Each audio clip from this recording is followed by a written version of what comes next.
नमस्कार प्यारे दोस्तों, कैसे हैं? मैं अनीता ठाकरे आपका स्वागत करती हूँ। कल हमने देखा था ब्लड वाले चैप्टर को हमने एकदम बारीकी से समझा था कि ये ब्लड क्या होता है, इसकी खोज किसने की। फिर हमने देखा था कि जैसे देख ही लेते हैं ना, ब्लड की खोज किसने की थी, आरबीसी की खोज किसने की थी, लेवेनहॉक ने की थी। ठीक है, हमारे शरीर में ब्लड कहाँ से उत्पत्ति होती, तो हमारे शरीर में ब्लड की उत्पत्ति हमारे हड्डियों के इस कोने वाले भाग से क्या होता है, आरबीसी का निर्माण होता है। इनको क्या कहा जाता है, रेड बोन मेरो। तो यहाँ पर आरबीसी का निर्माण होता है। आरबीसी श्वेत रक्त आरबीसी मतलब रेड ब्लड सेल। ठीक है, रेड ब्लड सेल जिसे क्या कहा जाता है, आरबीसी कहा जाता है, जिसको क्या कहा जाएगा, लाल रक्त कणिकाएं कहा जाता है। ठीक है, लाल रक्त कणिकाएं कहा जाता है। और ये हड्डियों के जो अंदर से खोखली होती है, तो इसके सिरों वाले भाग से क्या होता है, इसमें आरबीसी का निर्माण होता है। और डब्ल्यूबीसी का जो निर्माण होता है तो यहाँ होता है, इसको क्या कहा जाता है, येलो बोन मेरो कहा जाता है। क्या कहा जाता है, येलो बोन मेरो यहाँ पर बनता है और यहाँ रेड बोन मेरो बनता है। फिर हमने देखा था, उसकी खोज देखा था, लेवेनहॉक ने की थी। हमारे शरीर में, महिलाओं के शरीर में, फीमेल के शरीर में 12 से 14 ग्राम ब्लड होता है। कितने, 12 से 14 ग्राम ब्लड होता है। वहीं अगर मेल की बात करें तो मेल में कितना होता है, ये 14 से 16 ग्राम होता है। कितना होता है, 14 से 16 ग्राम ब्लड होता है। हमारे शरीर में, हमारा शरीर का जितना वजन है उसका 7% हमारे शरीर में क्या होता है, ब्लड होता है। ठीक है, उसके बाद हमने कल देखा था ब्लड दो चीजों से मिलकर के। सबसे पहले देखा था तो ब्लड क्या होता है, तो ब्लड एक तरल संयोजी उत्तर है। तरल क्यों कहा जाता है, क्योंकि वो पतला होता है। संयोजी क्यों कहा जाता है, क्योंकि सभी कोशिकाओं को जोड़ करके वो बना होता है, इसलिए तरल संयोजी उत्तर कहा जाता है, क्योंकि एक जटिल संरचना होती है। ठीक है, उसके बाद हमने देखा था ब्लड जो होता है, ब्लड दो चीजों से मिलकर के बना होता है। प्लाज्मा से रहता है, और उसमें जो होता है तो रक्त कोशिकाएं पाई जाती। कौन कौन सी रक्त कोशिकाएं, आरबीसी, डब्ल्यूबीसी और प्लेटलेट्स पाई जाती है। इन सभी को मिला करके क्या होता है, हमारा ब्लड बनता है। फिर हम देखते हैं कि जो प्लाज्मा होता है, प्लाज्मा का तरल भाग, तो उसमें 92% पानी होता है। वो जो अदर जो बच जाता है 7 से 8% बच जाता है, तो कुछ प्रोटीन्स पाए जाते हैं। कौन कौन से प्रोटीन्स पाए जाते हैं, हमने कल पिछले वीडियो में देखा था कि प्रोटीन्स पाए जाते हैं, thrombin, prothrombin, fibrin, fibrinogen, albumin, globulin, ऐसे 7 प्रकार के प्रोटीन पाए जाते हैं। 7 से 8 प्रकार के प्रोटीन पाए जाते हैं। अगर रक्त का थक्का जमाने के लिए सबसे अगर मेन प्रोटीन काम आता है, तो रक्त का जो थक्का जमाने वाला कौन होता है, तो रक्त का थक्का जमाने में कौन होता है, फाइब्रिनोजेन होता है।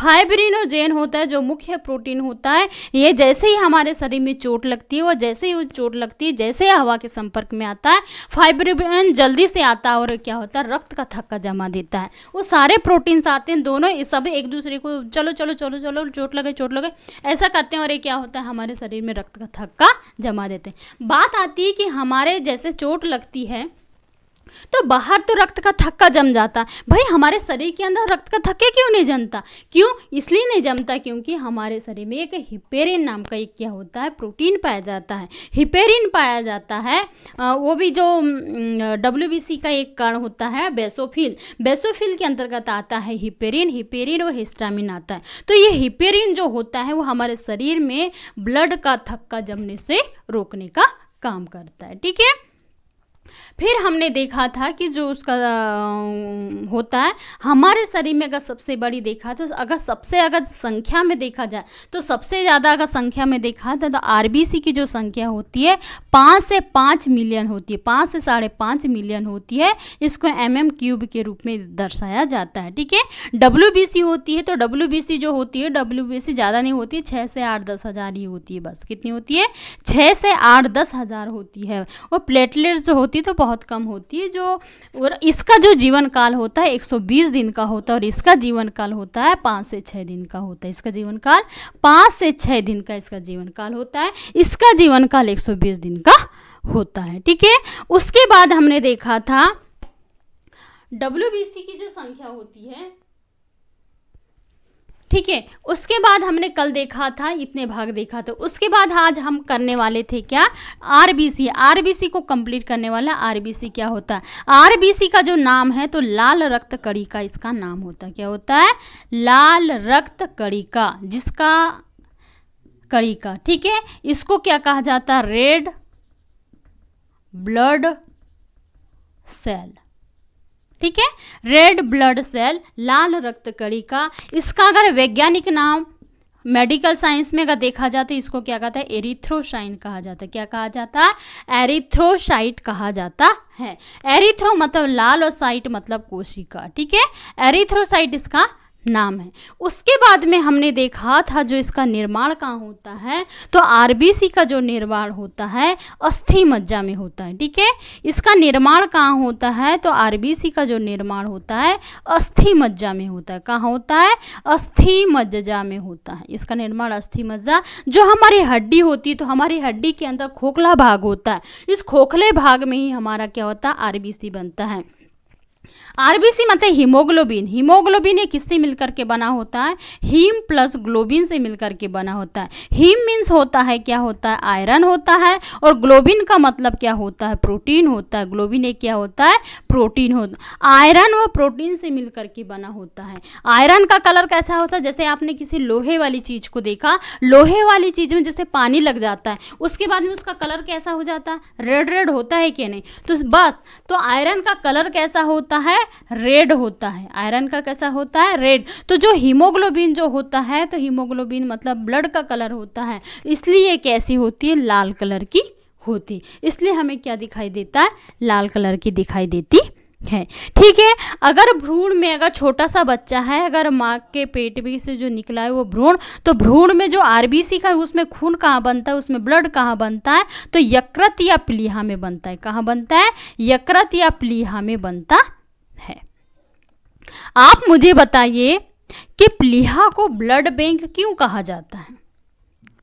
प्लीहा को ब्लड बैंक क्यों कहा जाता है, जब हमारे शरीर में आरबीसी की संख्या घटने लगती है, जब आरबीसी की संख्या क्या होती है, घटने लगती है, तो इसकी जो पूर्ति है कौन करता है, तो आरबीसी का जो पुनर्निर्माण होता है प्लीहा के कारण होता है। जब हमारे शरीर में जब खून की कमी होने लगती है तो प्लीहा इसकी पूर्ति करता है। इमरजेंसी के समय में कौन करता है, प्लीहा इसकी पूर्ति करती है, इसलिए कहा जाता है प्लीहा को ब्लड बैंक कहा जाता है। प्लीहा को ही क्या कहा जाता है, ब्लड बैंक कहा जाता है, ठीक है। तो आरबीसी का कब्रिस्तान किसे कहा जाता है, तो आरबीसी का जो कब्रिस्तान किसको कहा जाता है, आरबीसी का कब्रिस्तान किसे कहा जाता है, तो आरबीसी का जो कब्रिस्तान यकृत या प्लीहा को कहा जाता है। क्यों, क्योंकि जब कोशिका 120 दिन के बाद मरने के लिए जली जाती है, 120 दिन के बाद मरती है, तो कहाँ जाती है अपनी मरने के लिए, अपनी डेथ को कहाँ ले जाती है, यकृत या प्लीहा के पास ले जाती है, और वहाँ पर जाके ये कैसी हो जाती है, समाप्त हो जाती है, ठीक है। इसलिए उसे क्या कहा जाता है, आरबीसी का कब्रिस्तान प्लीहा या यकृत को कहा जाता है, और ब्लड बैंक प्लीहा को कहा जाता है। जब हमारे शरीर में खून की कमी होने लगती है, ब्लड की कमी होने लगती है, तो उसकी पूर्ति कौन करता है, प्लीहा करता है, इसलिए उसे क्या कहा जाता है, हीमोसाइटोमीटर द्वारा ही रक्त में आरबीसी की गणना की जाती है। हीमोसाइटोमीटर, हीमोसाइटोमीटर, हीमोसाइटोमीटर में ही क्या हो जाती है, रक्त के द्वारा आरबीसी का निर्माण किया जाता है, या आरबीसी की गणना की जाती है। क्या हो जाती है, आरबीसी की गणना की जाती है। कहाँ की जाती है, हीमोसाइटोमीटर के द्वारा ही आरबीसी की गणना की जाती है, ठीक है।